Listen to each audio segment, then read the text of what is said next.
Brokering success demands a battle-ready strategy. TIE TMS equips brokers with the ultimate battle station for conquering a tough market. With TIE, brokers gain access to a comprehensive platform where rate intelligence and quote history coverage on a single screen. Revolutionize the way your brokers perform by giving them a competitive advantage with TIE TMS. For more info, visit tiesoftware.com/battlestation.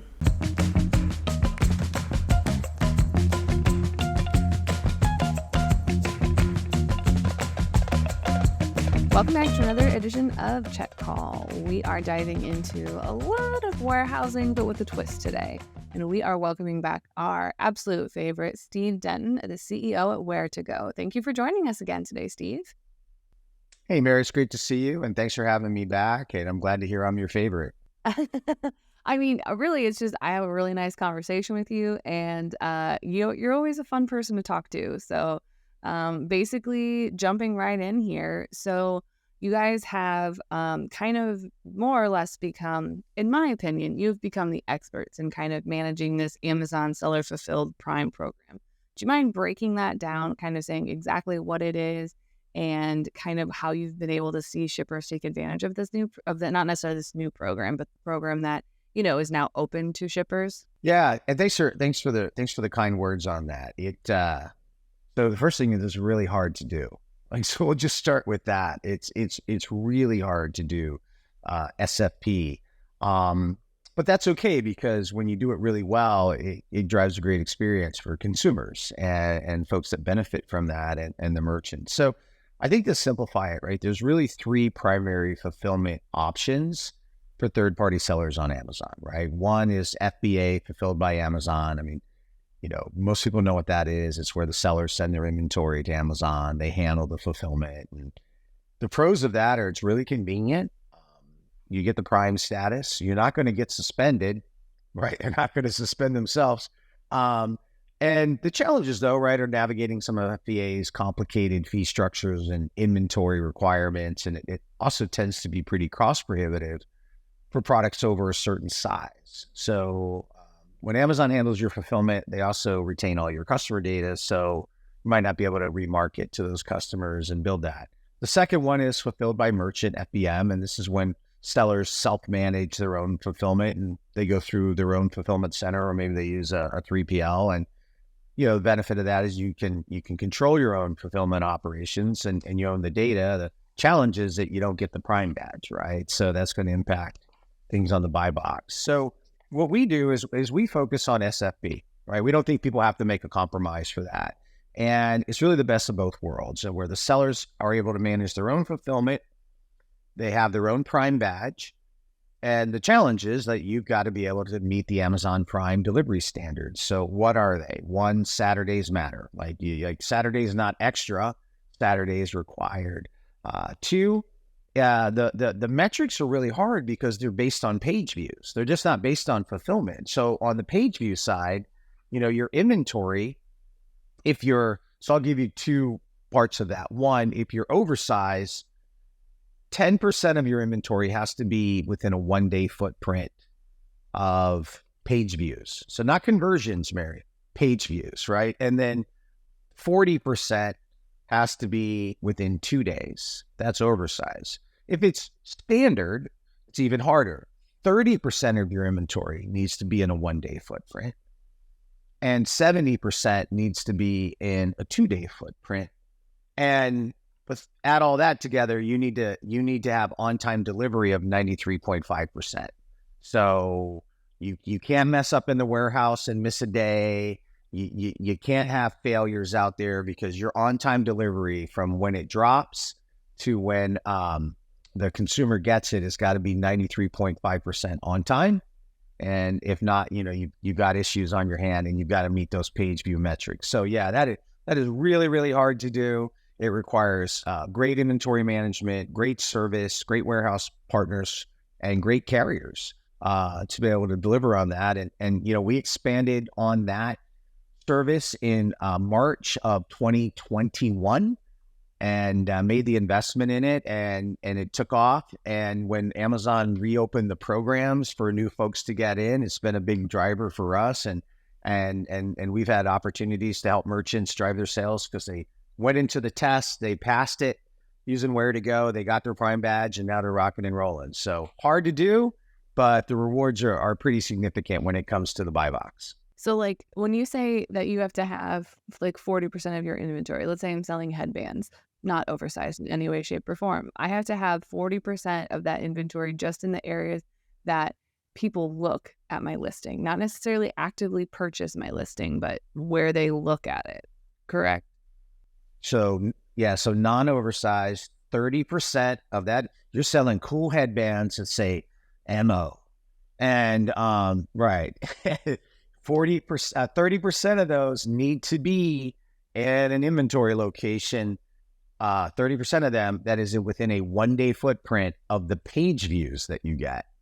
And 70% need to be within a 2-day footprint. So, I mean, it's complicated, but at the same time, with really good technology, like we have here at Ware2go and some other companies as well, it's about having the right inventory in the right locations. And we help our merchants do that. And so they can go win that buy box. So one of the things that we had talked about last time was demand planning and kind of like how that's really important.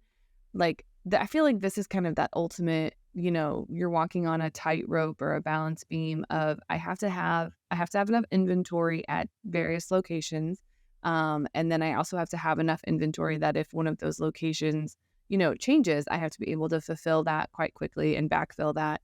And then also I don't want to have too much inventory on hand because then it's just sitting there taking up space, not selling. So I guess like, how do you even begin as a shipper to sit there and kind of go, okay, well, we need to have a whole bunch of inventory across the country, but it has to sit there until it sells. Because then once it sells, then I have to replenish it quick enough that it, stays on the threshold that Amazon requires. Right. So here's your simple answer. Call us at Ware2go and we'll help you out, right? You don't have to figure that out on your own. But let's just say maybe that's not what you do, right? You want to do some pre-planning first. The good news is, so typically to cover those metrics with the population in the United States, because you got to go back to the population, and let's just assume that your searches and your page views are mapped similarly to the population and the consumer patterns within the country. You really need to be in a footprint of about 4 to 5 warehouses to achieve those metrics. Unless, of course, I've got clients that are in 11 because they want to be that close to the customers and they can afford that inventory carry. But most people can't, right? So, 3 warehouses will cover the bare minimums. 4 to 5 warehouses get you rock solid on meeting all those page view metrics. But here's the good news. You don't have to do it alone, and you don't have to reserve that inventory just for Amazon, right? I mean, as long as you have the inventory in the warehouse, you're probably also selling that inventory on Walmart Marketplace or Target Marketplace or maybe Wayfair or Etsy or eBay, or you're also probably leveraging that inventory for direct navigation to your own Shopify website or Magento website. So you're probably not locking that inventory just to be available for Amazon. And that's why it's really important. The demand planning is really important, Mary, but at the same time, having that inventory be available for multiple channels. And the thing I always tell folks is, hey, you probably have some channels that are more profitable than others.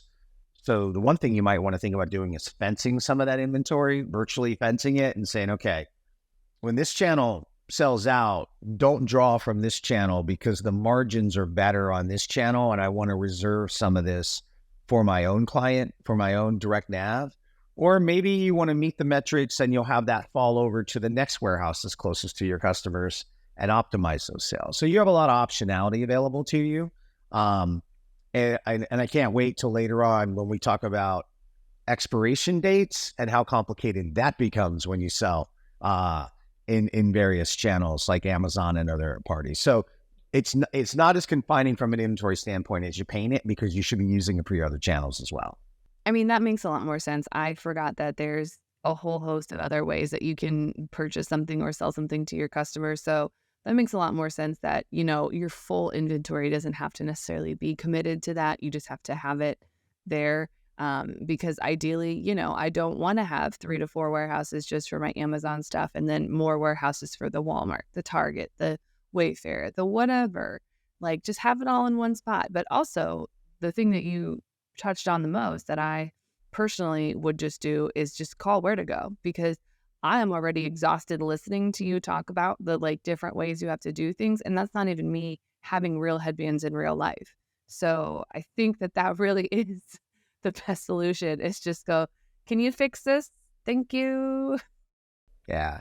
Yeah. Yeah. You got to use the experts to help you out, but you also got to maintain that beginner's mindset. Like when you have that beginner's mindset, you have endless possibilities. You bring an expert into the room. You normally have two. So I always encourage people to don't forget that beginner's mindset and continue to leverage that as well. But we can help you out with that. And the other thing that's very interesting about that is you are leveraging multiple channels. And you made a point that is so spot on. Nobody wants to split their inventory up and say, okay, I want this warehouse to handle my Amazon, but these guys can't do it. So I need these folks over here to handle. It's like in today's world, to be competitive, you got to be good at a lot of things. You might not be the best at everything, but you need to be really good at the things that matter. And with 40 to 48% of all US e-commerce going through Amazon, you better be able to support the merchant's needs as they sell on Amazon. And whether it's fulfilled by merchant or SFP, or even if they're using FBA, that stuff still has to get prepped in a warehouse to get sent into to Amazon warehouses. So you better make sure that you can do FBA prep, which is really retail compliance or B2B enablement with the biggest retailer on the planet. So there's that. But all good things, and we do it all the time. So, There's just, selling with a major conglomerate that touches basically every house in America. It's fine. It's fine. Yeah. And Mary, what's fascinating about that is my dad always used to tell me when I was a young boy growing up, he said, Steve, be careful what you chase because you just might catch it. And I think about these fast growing merchants who are growing, and they've grown out of their home. They've grown out of a small storage facility of their own but now they go catch it, right? And now they got Amazon, or they got Nordstrom, or they landed Costco. Now what? Like, you better have a partner that can help you scale really fast and meet those requirements, because those requirements are here. So be careful what you chase. You just might catch it. And if you catch it, Ware2go help you keep it. I was going to say, I can't even begin to count how many product case studies I've looked at that, before the rise of Amazon was, they signed a Walmart deal and then they couldn't fulfill it and they couldn't keep up with it. And it ended up bankrupting them because they just didn't have the tools that they needed to survive that insane, you need to have so much inventory here and you have to have all of this. And so, I've read a lot of case studies on it, and it's one of those where it's like, oh, do I want to grow this big? Do I want to do this? So it's funny you mentioned that with those case studies, because we see that all the time, Mary, with clients that are, they're doing 50, 60 a day, and that's fine. And maybe on peak season, they're up to 100 or 200, but then they go get the deal of the day on Good Morning America, where they're going to be featured. And now they need to be able to ship 20,000 over the course of 4 days. So they don't have the infrastructure to do that.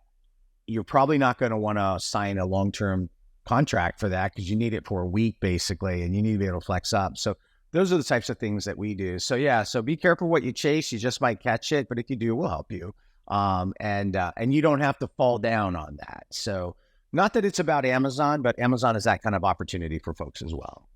Yeah, it's kind of that I maybe have been selling off Etsy or my house or on TikTok Shop or Instagram or whatever the various e-commerce channels, and then suddenly you graduate to the big leagues, and maybe what starts off with a couple orders here, a couple orders there, suddenly gets swept up, and then you're selling a whole bunch. And it's a great problem to have as a shipper. It's just a matter of being able to meet that demand, because it could be that you're just the hot item of the week, and you don't need to go build a huge warehouse or rent space in a warehouse for a month, basically, of, order processing. But I guess on those same lines, how does that like, how does that inventory management work? Because if I'm Good Morning America's product of the day, like, how do I know that I need to have enough product there ahead of time? Because that's kind of, again, into that planning thing. You can't plan to be a trendy item. You can't plan to be a TikTok trend. I mean, what, the Stanley Cup was basically gonna be discontinued until now it's everywhere and people are fighting each other on Target about it. I guess, how does that kind of happen? And then, like you mentioned, how do you also account for those expiration dates that are in there? Basically, just how do you manage all this inventory? So, so a couple different questions there, right? I think your first one was around like, well, how do I, if I do get the Good Morning America deal of the day, or I get a spot on QVC, right? Or I'm going to have this flash sale opportunity in a marketplace, like how to, so typically when you're working with those marketplaces, like, the deal of the day or QVC, there's typically a minimum guaranteed sell through that's going to be placed on that. And they're going to give you some direction based on what they've seen in the past. And we're certainly going to help with, because we facilitated a lot of that. And then your economic terms with that marketplace is probably going to be predicated upon your deal, right? Is a guaranteed sell through, or are they going to commit that they'll sell at least 8,000?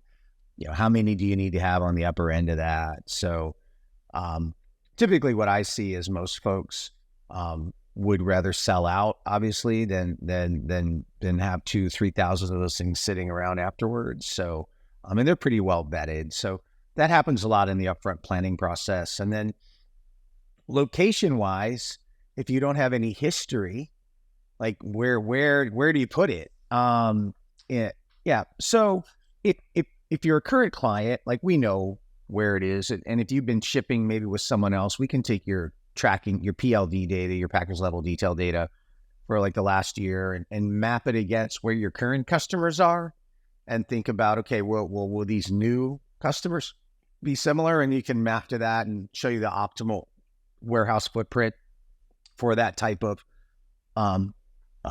consumption pattern, and what's gonna make the most sense, the fewest locations with the most amount of coverage to make the most sense for you. So use a lot of AI, Gen AI tools, a lot of historical pattern-based tools and industry knowledge and technology to do that. And then you set it up. Same thing with demand planning, right? I mean, when you're doing demand planning, the first question you need to ask somebody is, so talk to me about your search spend, because that's probably driving a lot of your demand, right? Like, what's your promo schedule look like? What's your email schedule look like? What's your search spend look like? And using the technology to work into that demand planning. So complex work, but nothing to be scared of, and technology and tools will help you do that. So that was that part of the question. What was the follow up on that? Oh, how do you handle those like expiration dates, or knowing when it's time to retire a product? Yeah, so this is one. So I'm gonna try to make it more interesting than it is, but it's actually really important. Okay, so what do I got? Something here on my desk. All right, so there's a plug. I like this tea, E2N. I like this green tea. So this has an expiry date of, here it is. This has an expiry date of November of 24, right?